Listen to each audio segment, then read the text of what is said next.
Not today, pal.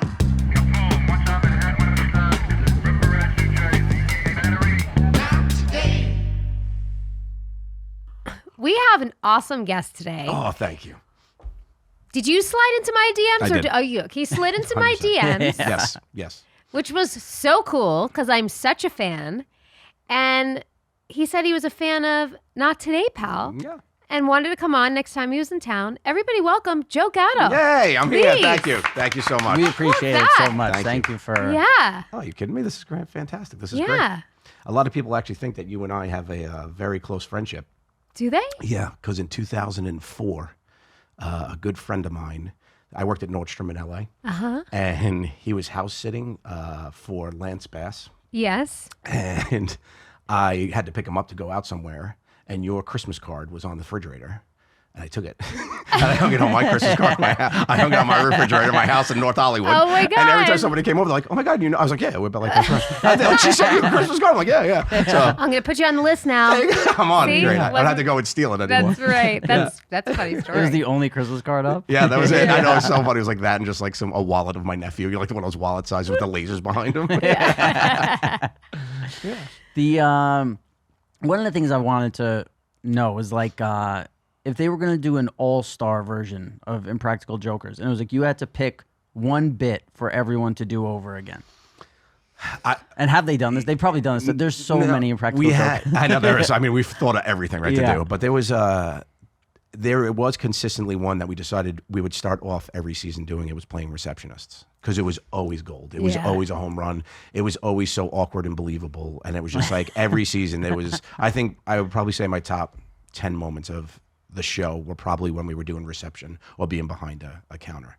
I like there and that weird, like a waiting room so weird, and we just really got to milk it. It was really cool because people are waiting, and the big Right. thing is time. You know, you do something weird, you wait. You do something weird, like in a supermarket, you got to strike fast before these people go. You know, Right. it's like Right. that. Yeah. That's Yeah, right. yeah, And you yeah. can really catch them off guard, right? Because sure. there's nowhere to go. Yeah. They've got to wait to go in. Yeah. Sweet. So how do you book that? How do you like People- arrange with people? Yeah, people get booked for a focus group or to test a new product or whatever I it is. see. It doesn't matter what they're going in the room for. We just need them in the waiting room. Right. And we tell them, we'll give you $20 to come rate this product, whatever it is. They never really do anything. We give them the money. Whatever. Yeah. But the big thing is we send a questionnaire. And it's like, hey, tell us about you. And one of the, do you watch? And one of them, is, do you watch Impractical Jokers? And they mark that. They go in the garbage pile. Got it. If they don't watch it, you go to the next. And then the other trick we do, which was interesting, is we check in each other's guests. So like if it's Murr's turn, I'd work the desk, be like, hi, you're here for the focus group. And if they don't recognize me, we know they're good. If they go, oh. And then people just turn into robots. When they see you, they're What like, they oh, sometimes- hello, I'm here for the, I'm like, you know us, get out. Right. So, Fuck. yeah.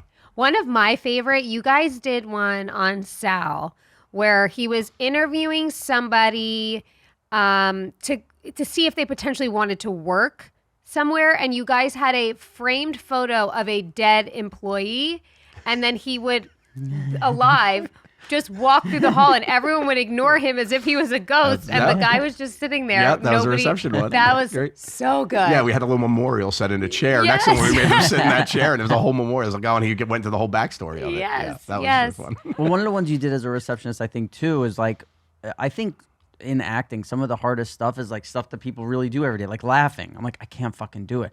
But when you did sneezing, you're one of the best sneezers I've ever seen. Yeah, I pride myself. I pride myself in a good fake sneeze. Yeah, That's I've tough. got a good operation up here. Yeah, because it's one of those things where, like, when you're in a scene and someone has to do something like that, it always takes you out because Yeah. you're like, oh, that's like you're like that person is pretending to sneeze and it feels bad. I was like, you were really fucking. I thought you were really sneezing up there. It No, takes I'm a great. lot to Thank impress you. Rob. I'm going to tell you. So let me tell you about that Joe Gatto. He's not funny, but the sneezing. Yeah. He's unreal. That was like one of the things I'm talking about. Like we were able to cut that together, but the kid was gold. He was sitting there, but he was sitting there like 15 minutes. So I would sneeze, stop. But then when we cut it together, it looks like it all happened at once. Right. So that really helped to it. But at the end, I went haywire just to push him over the edge. Yeah. Did it ever go so wrong, like where you had gotten so far and then you can't use this? A couple, for the most part, people weren't like getting mad at us because we were always the butt of the joke. That's the secret sauce, right? Right. But the biggest thing that happened was when we started being on TV. We filmed the first two seasons without even airing. So nobody knew who we were. It was no big deal. Then when they started airing and it caught fire, people were like, oh my God. And then we could see them. But the problem was, if I'm talking to you in a park, somebody comes over And it's like, oh my God, Joe, can I get a selfie? And they ruin it. This person doesn't know me, but they ruin it. So we had to start setting up like a perimeter around us in the parks of like PAs that were just like, their job was just to like tackle people that were just going like coming in, you know, that we saw them recognizing us, you know, their backs were to us and they were looking out and they would just walk over and say, give them a minute, they're filming. Yeah. So that was the biggest part that got tricky. Creating Impractical Joker. So you guys were all best friends, grew up together. Still are, yeah. And I love that. Yeah. So like, was this something you kind of just did to each other and then the idea came about? Embarrassment comedy was always the way I made them laugh. Like I'm just an idiot. You know, I just had always, I was big in pratfalling. I did a lot of that. Like I would just, and Sal is just beat, I mean, you met him, you know, so he's like beat red and he just like falls apart. So I would always make him laugh that way. And we had lined up a couple scripted shows after our journey and none of them landed. And then we were like, you know what? Murr was working in TV and he had heard about, they were looking for prank shows. And we're like, what's our version? And we're like, well, we could just make each other laugh, make each other do stuff. And that's how it went. And we literally took our cell phones out and went and filmed a sizzle reel. And we went to a Tyler Perry Presents movie in Times Square, and I had to get up and announce to everybody that I farted in this packed stadium, and I was like really apologized. And everybody like got on my side, and I just went with it, and I walked down the middle, like climbing over people, and people started applauding. It was unbelievable. It was like a really funny moment. And we just did stupid, simple things that was like, and it just translated. So then True TV saw the tape, so did MTV. They both wanted it. We went with True, and there you go. And you went for 10 years. Yeah, I did. Yeah, I did 9.5 seasons, and they're still going. They're still going. Yeah, I didn't even realize that. Yeah. Wow. Yeah. Do you miss it? Do you ever want to go back with them? I miss working with my friends for sure. Yeah. I mean, that's a good job. Yeah, of course. You miss that part of it. I mean, but I did a decade, over 300 episodes. You did a lot. And then I didn't realize, like, when I got out, like, it's so tunnel vision, like you guys know, right? You do the same thing for years. And then you get out and it's like, oh, I'm creative. Like, it's like, oh, it's this. And I got into stand-up. I got into writing. I always wanted to be a writer and director of movies. That's why I got into the business, actually. Oh, wow. And then I had a little bit of a detour with Jokers for a decade. But so like I started working on scripts and doing that stuff. And it's good to be able to open up and work with different people. So that was like really cool to actually be able to have a little bit more of a handle on this is what I want to try. This is what I want to do. Yeah, sometimes I feel like you need to take those pauses, which are so hard to take, especially in an industry like ours, right? Where like you always hear the sayings like you got to strike while the iron's hot. You got to keep the momentum. So I applaud you for taking that break. And from what I understand, because I feel like you've been out about this, like your break was a lot to focus on your family. Yeah. My fam was had a little bit of a rough patch in the personal life, and we like had to figure it all out at one point, and it was just a lot. And then had to pay the bills, so I started doing stand up. You know, because I talked to my agent, and he was like, "Well, you've been performing live for years." He's like, "You should try stand up," and I was like, "Okay." And I decided to get into that, and I really liked it and took to it. And then after a couple months, I got a good hour together, and I was like, "Oh, I'm not faking it. Like, I like this. This is good, actually." And I didn't feel like I didn't have imposter syndrome, so it was really fun. People were coming out. I started doing theaters, and I toured for 2.5 years and just filmed my special. And then now I'm working on going back out. I just started this weekend doing my new comedy, my new material. It went pretty good. So how old were you the first time you tried stand up? when I left Jokers, first time solo stand up. Yeah, 'cause Was when it we did ever the lives- scary? Oh yeah. Because when you do it with the guys, I was performing live with the guys for, years. We were doing Impractical Jokers live tours and all that. But Cool. when you're like, when you bomb, like somebody else picks it up. Or like if you're not feeling it, they go for, you're 25% of the fun. They check out. Yeah. That's it. You know, I remember like plenty of times like Q or me, and I'd be like, oh, I just don't know. He's like, I got you, and then we do something.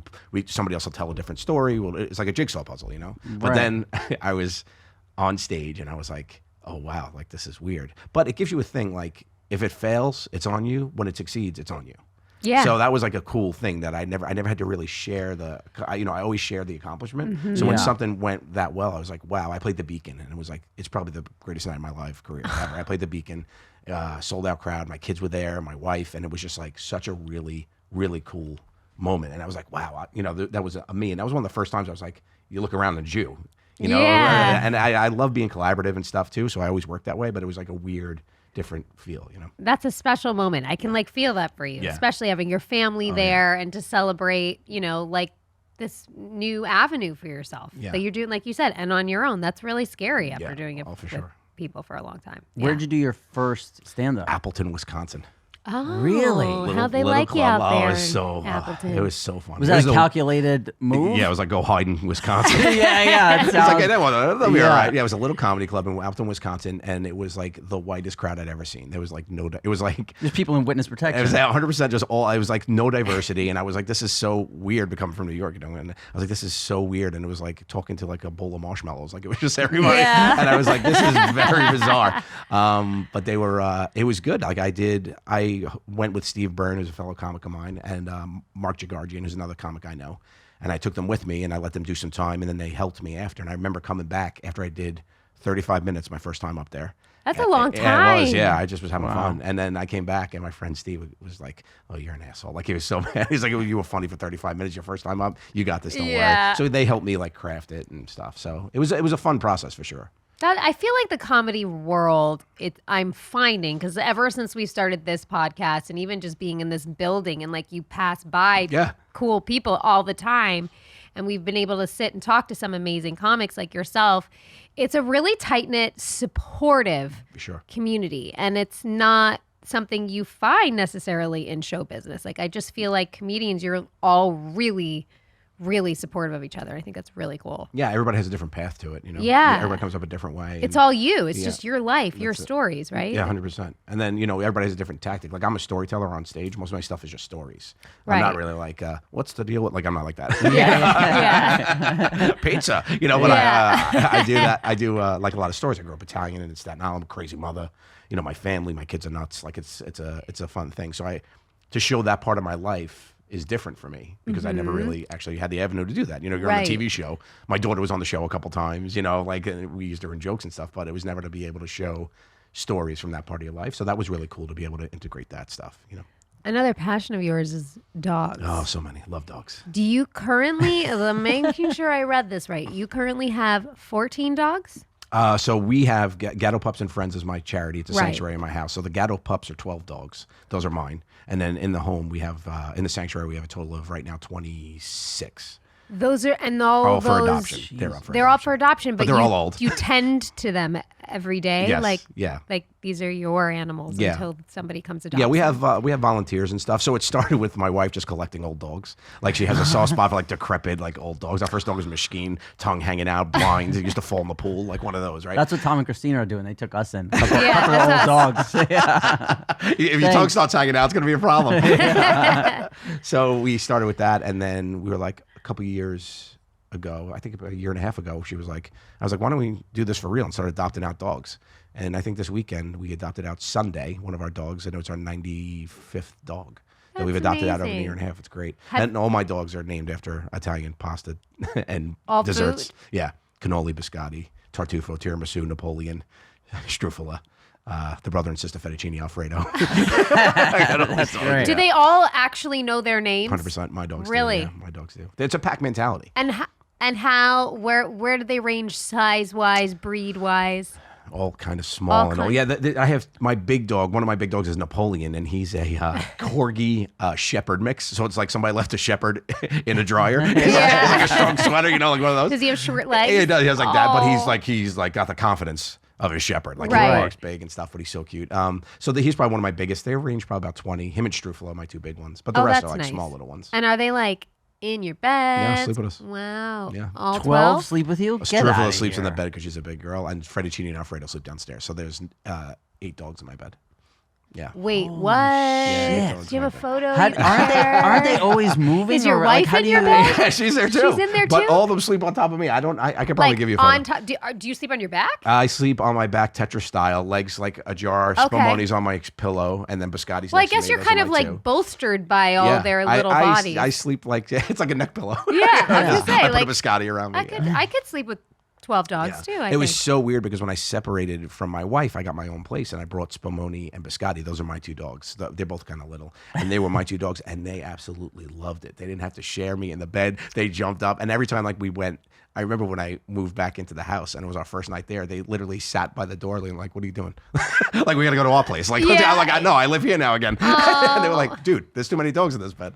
But it was, it plays a little, the worst is when you have to get up to go to the bathroom at night and then you come back to all these dogs. No, that's Yeah. always just like when you get in bed, are they already in there, or you get and then the eight arrange themselves? They're in there, and then I just say okay, and then when I'm getting in bed, they all stand up. I lay down, and they all go to their spots. It's God, crazy. you gotta put. Is that not on? Yeah, is do you that have video not videos? on Yeah, somewhere? no, I don't know. Why aren't you putting this on your Instagram? That's like this the is most I would fascinating. love to see. Wait. like You wanna come for a sleepover? Is this the way you're- yeah. I want to see you like they rise Yeah. and you get in there Tetris style. That's And it. that So sounds Rob amazing. loves reality TV. Yeah. This sounds like your favorite new show. I'm a big me and my 12 dogs. Yeah, Yeah, that would be. You that know, would be just in sick. between all the other stuff you're doing. that's right. I'll throw that on. Yeah, why not? Yeah. But, I was actually thinking about a reality show idea on the way here. I would love to see a reality show called Whipped, where it's like the guys who are the most pussy whipped guys Oh. ever, and like the stuff that they do. Who's for, like, gonna how sign up scared for they that are. though? Yeah, they What wouldn't. guy's gonna sign up and be like, "I'm whipped"? There's like Anybody wants to be there- on TV. Yeah, there's Well, like pop that's my true. pimples. Yeah. Like, are you crazy? Like you could find Well, anything on that's TV. satisfying for me to watch. But that's what I'm saying. It's satisfying. It would be satisfying for me to watch all these Some dudes whipped just being. dudes. Or, I mean, why? I Because just, it'll make you feel better that you're eternally single. no, because there's a couple on 90 Day Fiance, and the reason I watch him is because he's so whipped and Right. he's terrified of her, and I love it because I love the like once a season when he gets balls and he's like, "You're mean," and then she just turns like full evil. Rob you and know? my mom they bonded over this one couple and show. Yeah. 90 Day Fiance. It's just, I mean, it's the worst. It's like the candy of course. TV, but Of it's course. just Yeah. so. I mean, you can't believe, and you go, what?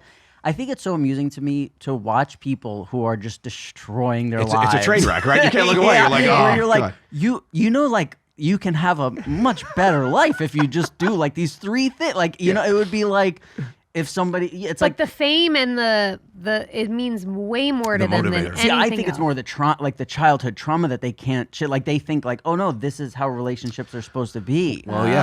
Sometimes they mimic it, but sometimes people are just so afraid of being alone, right? Yeah. That's like Right. that's a big push. Like people Yeah. are so terrified of being alone. It's crazy. Yeah. You know, that's a Yeah. hard thing. Yeah. But even when I was 20, like I thought when you fight with the person you're dating, you're supposed to like be enemies. You know what I mean? And now that I'm like going to be 40, I'm like, oh no, when you're like somebody told me like when you're fighting with the person you love, you want to fight against the fight, not Yes. against the person Yes. you're fighting with. And doing that changes everything where it's like, oh, I'm not Yeah. like we don't hate each other. 100%. We're not enemies. Yeah. Like Yeah. 30 seconds into a fight, anybody in my family who's fighting are mortal fucking enemies. All right. Right- Family's different though. Family's Right. different, you know. Yeah. But there's no winner to an argument with somebody that you love, like your partner. Like nobody wins an argument, right? No, because somebody no. ends up feeling bad, and you That's don't want right. the person you love feeling bad. So that's what's tough. Right. I will know. say though, my husband, my parents didn't fight like that bad that they were mortal enemies, but they for sure fought. Mm-hmm. And like when my husband and I started to really get in our groove of being together, and like a fight would happen, and I would react a certain way, and he would be kind of nervous about it. But when he really met my parents and hung out with them for a long time, he was like, oh, "Okay, I get it. Yeah. It doesn't really mean anything." I'm like, "Exactly." I think you learn how your person fights too. Like in the Yes. beginning, I was like with Bessie, I was like, oh, she's a good fighter. Like I gotta like stretch out. Like this is gonna be a thing here, you know. But like you just realize like because everybody's just speaking with such it's coming from emotion. So you got to realize you got to dig down and be like, why Of is that? course. And once you find that, it changes everything. And I think the longer you're with somebody, you could tell. You know, it gets a little bit better. But I Yes. got as a guy who's also from New York, do you feel the same that I feel, which is like if a girl's not a good fighter, it's kind of a turn off. Turn off. Yeah, like need I somebody want with to some know spice. Yeah. that you know what I mean? Like if Yeah. we're at a restaurant and 100%. you go to the bathroom and you're gone for like a little extra time, somebody goes, "Where are they?" They're fine. You know, I want to be able to go, "She's fine, trust me." Like I hope everybody else is okay. right, yeah. You're like, she'll be all right. Like, Yeah. don't worry, you know? Because I've dated girls where you're like, oh no, I hope she, you know, like if a girl's like was in New York for 2 years because she was from like Wisconsin or something, and then Right. you're like, oh, I don't know, let me make sure she's okay, and Yeah. you get up, you know? I want the girl from Staten Island who it's like, no, believe me, Right, yeah, I got you. she'll be all right. Cracking her knuckles. I had a weird thing because my mom became a widow at 54. So my dad passed away, and my mom still had like so much life in her. She was still like a hot mom. I shouldn't. I don't know what said. She's a hot mom. You know what I Yes. mean? New pod. She still had like Hey. hot mom. Two hot moms. So she was like, you know, she had a lot of. She was dating people in Staten Island, but she always like found herself dating like these half of gangsters in Staten Island. One of her boyfriend's name was Joe Scungil. He was Joey Scunge. His name was. He used to go to Atlantic City and all this stuff. But my mom, I lived in her basement for a long time, right? And I'd be home first. And I'm like, I think about that as your mother. I'm Hot like, mom. yeah, hot mom's out at the bistro on Richmond Terrace, like doing, dancing a With night Mr. away. Squingeel. I know, it's so crazy. So like, she would come home after me, and we would like sit up and talk like two people at the kitchen table, having a cup of coffee or just whatever at like 2 a.m. It was just so weird to have that, but I never had to worry about my mom. Right. It's just such Yeah. a thing. Yeah, that's a special thing. 1 in 5 Americans have learn a new language on their bucket list. If that's you, make 2024 the year you finally check it off the list with Babbel. Be a better you this year with Babbel, the science-backed language learning app that actually works. Don't pay hundreds of dollars for private tutors or waste hours on apps that don't really help you speak the language. Babbel's quick 10-minute lessons are handcrafted by over 200 language experts to help you start speaking a new language in as little as 3 weeks. Babbel's tips and tools are approachable, accessible, rooted in real-life situations, and delivered with conversation-based teaching so you're ready to practice what you've learned in the real world. Did you know that I'm not Italian? Bet you didn't. I'm actually Cuban, but you wouldn't know because I don't speak enough Spanish.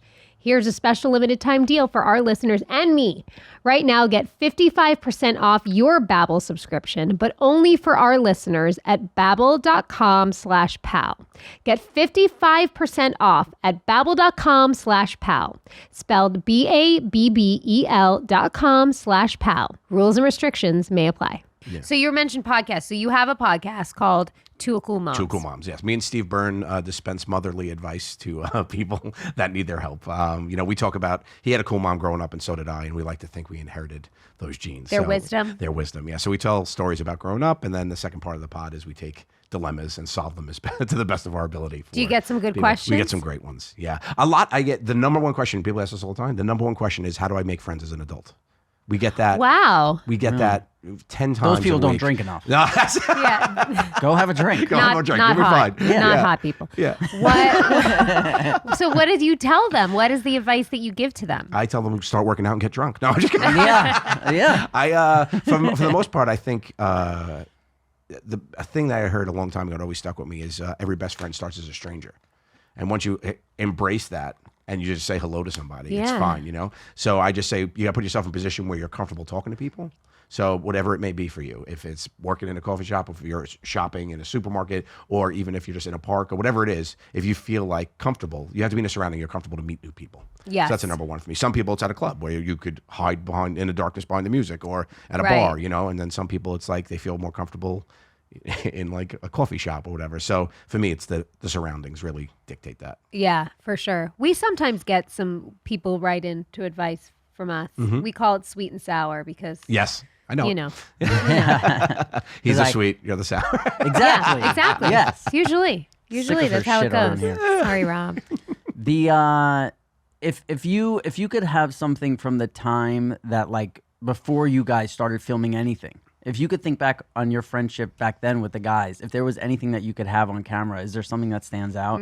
Oh, I mean, yeah, I was terrorizing Sal for years. Well, the best moment for me for Sal, I'm a king of a long con. I love a long con. And this is back in the day, this is 2001 or 2, where a thing, getting your people's information in emails was a big thing. People sign up for these mailing lists and all this stuff. So I was on my computer, something pop-up came up, you had to read like an article or something, and you had to put in information. So I put Sal's in. And I was like, oh, this is pretty funny. And I just did it for a decade. I signed him up literally for now think about how many lists in 2001 to 2011 you came across. Everybody wanted your email. Everybody. Yes. I sent him a Tempur-Pedic mattress to his house. A full mattress showed up. We used to go to his house and he would have, on my mother, piles of junk mail. His thing would be hanging out. He's like, he didn't even know how to undo half of it, right? Because this is when people mailed stuff to you. Right, yeah. His whole spam inbox, right? So he hated it. He hated his life about it, right? And So good. we are filming the pilot for Jokers, and we're at a bar called Johnny Utah's in Midtown Yeah, Manhattan. of course. One of the punishments we were doing for the pilot, it didn't end up airing, was Murray had to ride the bull, and he just got thrown off it, but the music didn't clear, whatever it was. And we're sitting there, and it's over. We film, and we're all hanging out a little bit. And the girl comes around. She's like, "Do you want to join our mailing list for whatever?" I look around. Sal's not around. I grab him. I start writing, and then I start talking. Someone comes over, talks to me, and then I'm still writing. And Sal walks over, and he's like, "Hey, do you think?" He was like, "Why are you putting my information?" And he had like a Kaiser Sose moment where everything beautiful mind came together, Oh my and he just realized it God. was me, and he went, did you send me a mattress? I crumbled. It was one of the hardest I ever laughed. Yeah. Yeah. So like a full decade. That's That's impressive. Yeah. That's very impressive. Yeah. It's like that movie that they took 7 years to make. Do you remember that movie? It was like Boyhood.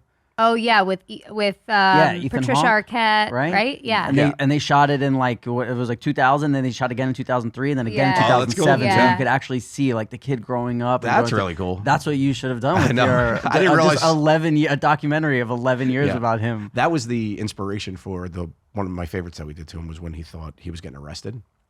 Or he had to pay a big fine because we did this thing in Union Square where he climbed a statue, and it was down in the financial district. They climbed a statue. We were doing this thing where we had to steal people's noses. Whoever got the biggest nose won. It was some dumb thing we were doing. Wait, he climbs the statue. What do you mean steal people's noses? You know, like we do this. Like, yeah, I got your nose. That. Yeah. So okay. he did it to. He did it. We Like made him say, randomly, you're going up to people? Yeah. So go and saying, "I got your nose, bitch." That was the bit. So you'd have to walk with people like, "I got your nose, bitch." So you started. The first person went. They started with the smallest person. And you had to go and get bigger and bigger, so you would get more. So Sal goes up to and climbs on the federal building there. He climbs onto a statue and gets "I got your nose, bitch," and that's the end of it, right? So fast forward about 4 months later, we get a thing. Our showrunner comes in with a note. Hey, he's like, we have to go to court. They're finding us for whatever. And I was like, oh, we got to send them the permit that we were able to film there. Blah blah blah. He said, okay, I'll take care of it. Sal was in the room. He leaves. The next day, Sal wasn't there. I was working. He comes in. And he's like, yeah, don't worry, I got the thing sorted. I go, no, you didn't. I said, sit on it. And then a year went by where we kept sending fake mail that he had to come in for a disposition and all this stuff. We set up that we went to where they film Law and Order downtown. Yeah, yeah. We rented one of those spaces downtown. We cast a woman to play a district attorney. Wow. She was amazing. We did all new types of hidden cameras that we never did, like serious spy ones, like the bottle of water. You unscrewed it, like it was insanity. Pull it off. Then he's on.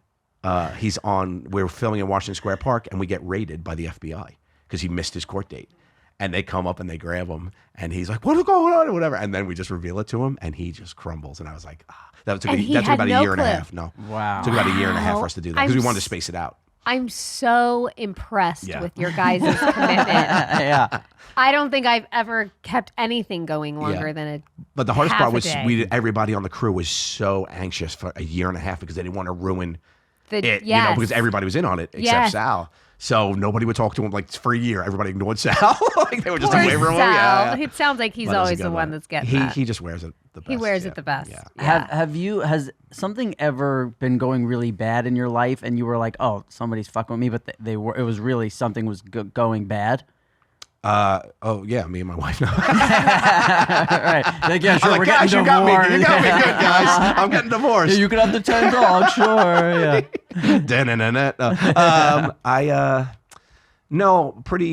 I was very in the production, so it was always extremely hard to get me because I was the first one to quit my job, so I worked for the show. Got it. Full blown. I quit my job I worked at Giggle, the baby store, as a training program manager. It was on Worcester. It was down in Soho. Yeah, There was one on the Upper East Side, yeah, Upper West Side yeah. too. That's how I met my wife. She was actually working in California. So I worked for that company, and it took my 2 weeks to film the pilot. And then when we got the pilot, I needed 6 months. So I went and told my CEO I was going to take a 6-month hiatus. She was like, "You're quitting?" Yeah. I was like, "It's a hiatus." Yeah. Like, I'm in show business. It's a Yeah, high. it's like- and she's like, "Dude, you're going to be a TV star. You're not going to come back." I'm like, "There's no way this thing's going to go." And then, Wow. look at that. So when we did that, I was like, okay, this is going to be interesting because I have to like learn television. Yeah. Right. But I was always want to be a director, editor, all that stuff. I edited all our sketches and stuff. So I loved Oh, production wow. and stuff. And I just took to it. And it was like my full-time job. Monday to Friday, I would go. And the other guy, Sal, was, a bartender. He owned a bar in Staten Island. So he would leave work, come film. Q was a fireman. He would pull a 24, come. And then Murr was a chronic temp for a while, but then he actually ended up working for the production company that was making the show. So he was at work when we were working. So it really Wow. wasn't a thing. So I was like, I'm all in. I was like, this thing's got to work, guys. I quit my job. Yeah. And it made me just really be there all the time. And I really integrated myself. So it was hard to be like, get me because I knew everything. Right. So sometimes I'd be Right. like, Joe, you have to leave. I'm like, all right. And I would leave Yeah. and they would talk about stuff, Yeah. Right. Well, did you have to have like 10 different like group chats going? Yeah. All 100%. 100%. Yeah. Did you ever mess up in any of them? Sal did.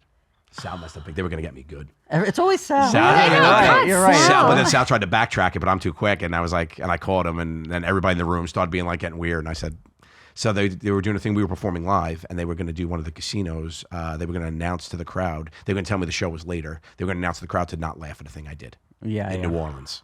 So they did that. So then we were talking about whatever, and then Pete who was our guy. We were talking about like leaving that weekend, whatever. And Pete was saying goodbye, and he's like, "Oh, I'll see you in New Orleans." And I went, "You're coming to New Orleans?" And he went, "Oh, no." And the way he just did that, I went, "What are you doing?" I said, "What are we doing? What's happening in New Orleans?" Shit. And Mark was like, and they were like, "Oh man." So that never came to fruition. I had a great one before I left the show. I had a couple in the pocket. One, I was created an escape room for them. So I was going to pretend to have a meeting with them and shut and lock the door with the three of them in there, and they would have to do an escape room. That's so which is a fun one. fun. Yeah. Oh my God, I want someone to do that to me. You like escape rooms? I love escape rooms. Oh, nothing I could hate more. Oh It's my so different God. there. Jesus, I can't. Give it think. to me. When people say they're going to an escape room, I get angry. I do. Like I like your idea of like pranking somebody with it, but actually being like Thursday 8 o'clock we're going to escape because it's like get a I fucking used to be life. I used to do weeklies with a crew in LA. All right. Oh, I did. Your house, we broke your that out house of is an escape room with those kids. You live in a fucking escape room. That's true. That's why I love it. Yeah. Yeah, they were. We do them on the road sometimes because like you got these little towns. There's not much to do. Yeah. So like I'll just call up and like all my people call up and they'll be like, "Hey, Joe Gatto's in town. He wants to do an escape." So one time they left. They kept it open for us. We went after hours at like 11 o'clock, which was really cool. I That bought the is whole crew that worked there cool. pizza, and I was like, "Listen," and they're like, "How many hints do you get?" And they're like 5. I'm like 7. I was like, I need 7. So A little it's tired. yeah. Yeah. They're fun. It's 100% who you go with though.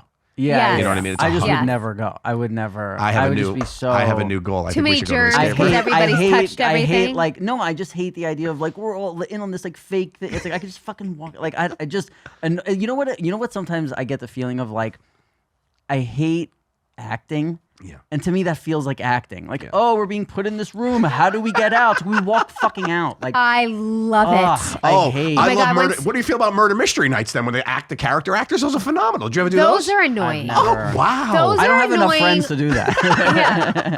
Those are annoying only because unless you did it with like 10 actors, Yeah. like nobody. I just did one and nobody read their fucking thing.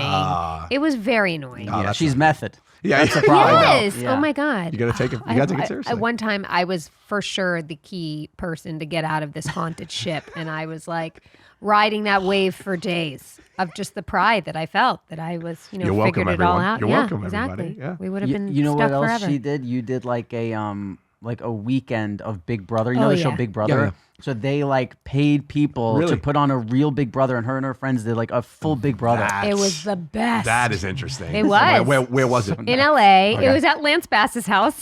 He comes back Oh my again. God, I love it. I And love then Lance. we somehow on Twitter became friends with one of the best Big Brother players of all time. His name is Dan Giesling. Mm-hmm.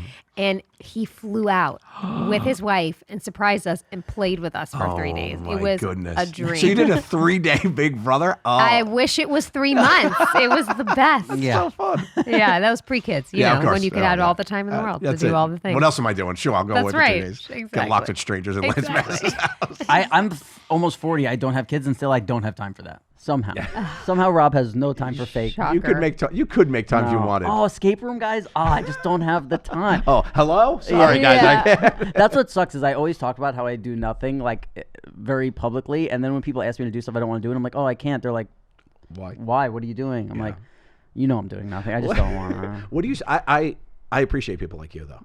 I hate people that come along begrudgingly. It's the worst thing Oh, in the never. world. Yeah, So I love agreed. Yeah, that. for sure. But I do think you need to open yourself up, buddy. you need, I know, You I need hear to try this a some lot. stuff. So I think I we should go to know. an escape room. But also, like Jamie says, she loves when I'm around because she knows I actually want to be there. Yes. Like when I'm at her house on a Sunday watching football, it's because there's nowhere I'd rather be. That's true. He's And like we're- my husband. Like my husband will begrudgingly go places though Yeah. with me because he's married to me, course. and Yeah. I'll just randomly get text from him from the corner that just says, "I hate everyone." Yeah. The other he got bit by a bug, and he was Oh, telling no, us it wasn't he- just a he bug, was it telling was us for like- days. He's like, I'm on the shelf, guys. I'm on the shelf. shelf's a That's great term. such a great. That's He all got he kept bit saying. It in was the funny inner every thigh time. by like one of those really dangerous centipedes. I'm on the shelf. Oh, guys. really? Oh yeah. Oh yeah. Took He him was down. on the shelf. He screamed like a baby. We were on the golf course. My kids were embarrassed. Oh, my goodness. And then he didn't stop talking about it. And for in a weeks. thigh bite though, I go, I'm with him. Yeah, sure. for sure. scary. I felt. You know what? In his defense, it was large and red and. But no hot one ever and- saw it. right? I don't think technically. No, I never it was, saw the bite. I never saw the culprit. Like I the didn't bug. see the No one So saw you the centipede. think bug. he just stabbed himself? But he with something? swore it was like a foot long. Yeah, you yeah. know? But somehow no one and saw. hairy Like and yellow. It's And like when he went fishing. He's like, I caught a. that's right. Yeah, yeah. And That's Jamie right. would be like, "Wait, can you get me a glass of water?" He'd be like, "Babe, I'm on the shelf. I got the bite." Yeah, You know, yeah, everything for yeah. days. It was fucking great. Oh yeah. Oh yeah. What if there was one thing you could erase from the archives of all the Impractical Joker bits? If there was one thing that they were like, "Hey, everyone's plucking one thing out that nobody has to see anymore."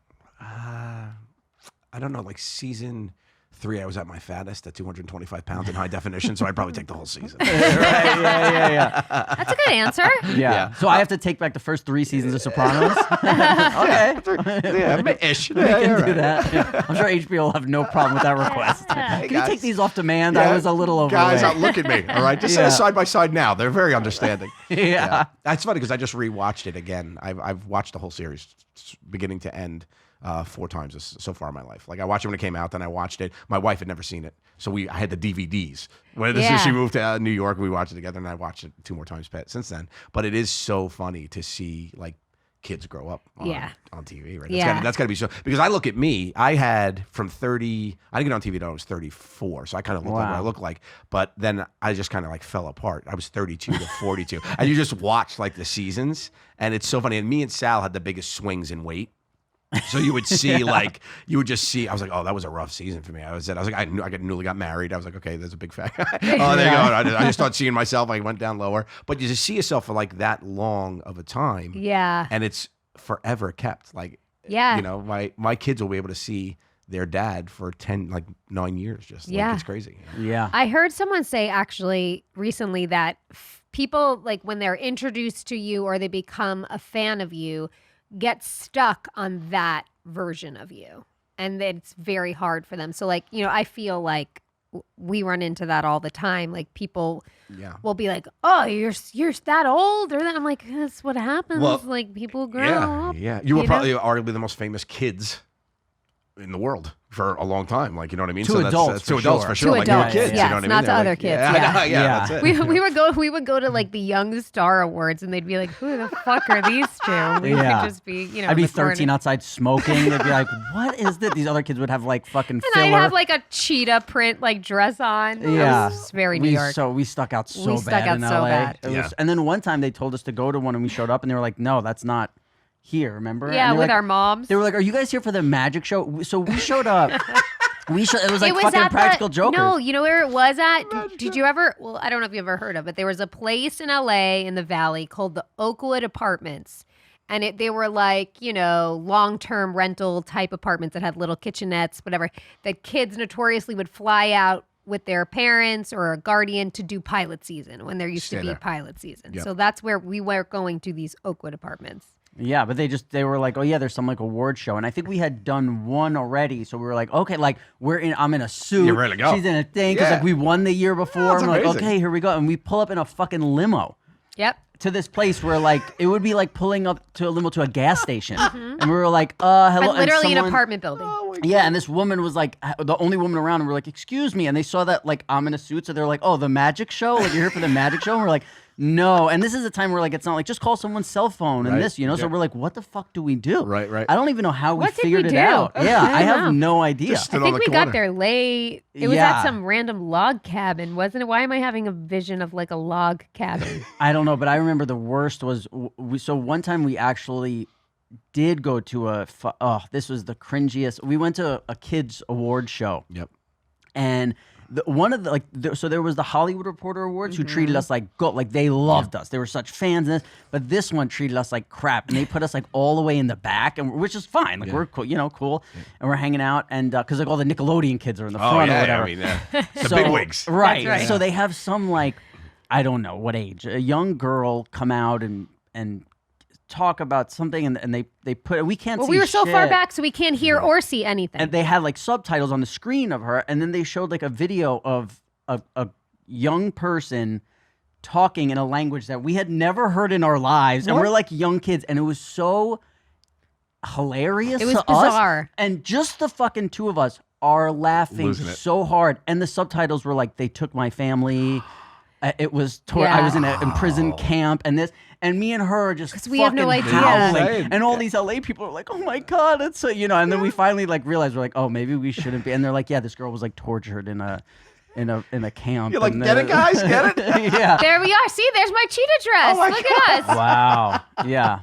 Oh my god. Wow, phenomenal. That's so bad. That's so great. That's my dad being like, "This is how you dress when you go to Get a Windsor job knot. You need a interview." Windsor knot. Come here. Yeah. Come here. That's definitely my Oh, dad's man. tie. That's not my 100%, tie. 100%. Yeah. Yeah, people are shocked we still don't look like that. That's the problem. know. What That's a fat crazy. face. Yeah, I'm not working with much either there. You Like know? it's like the moon. Yeah. My face looks like the moon. Where do you? It looks like a platter. Where do you? It's like a cheese platter. Where do you get fat? Do you get fat in the face? Full face. Full face. I get Yeah. like all my weight's in my belly, and then Oh, once I I get to wish. like the two something, like once I get tilted, it'll start. It doesn't get round; it gets long. I get like your neck layers. fills Yeah, in? yeah, Yeah, like yeah. and I You lose still- your chin. 100%. Yeah. I had like 9 chins one time. So like that season, I was just basically Jabba the Hutt walking around, being like Larry, Yeah. Like I'm so funny. I'm so Yeah. hard. Give me food. If I have like an Asian chicken salad, I get like 3 chins. Like as soon as I get too much sodium in me, my face just fucking blows up and I hate it. Yeah, I'm not at a real happy place right now, but we'll save that for another time. Well, you know what though? I mean, just look at that. I know. You've come Thanks. a long I way, feel buddy. a lot better. Thanks, guys. I put that on a T-shirt. I just walk around like that could be worse. Wait, I have one. Don't I have one that it's just a picture of Rob, but it's like fake, and he has like a wig and like makeup, and it says Meadow underneath it. Yeah, that one is It's so good. It's genius. like what do you call that when they do like the mob wives thing? It's like AJ mob wived out, and under it says Meadow. Meadow? That's Yeah, so it's funny. good. Something we do here is memory lane, which is we show an old photo of us, usually like that, and then we talk about it like we kind of just did. Yeah. But we have ones for you.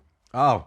So here's some old photos of you, and you could tell us what's going on in Oh these. no.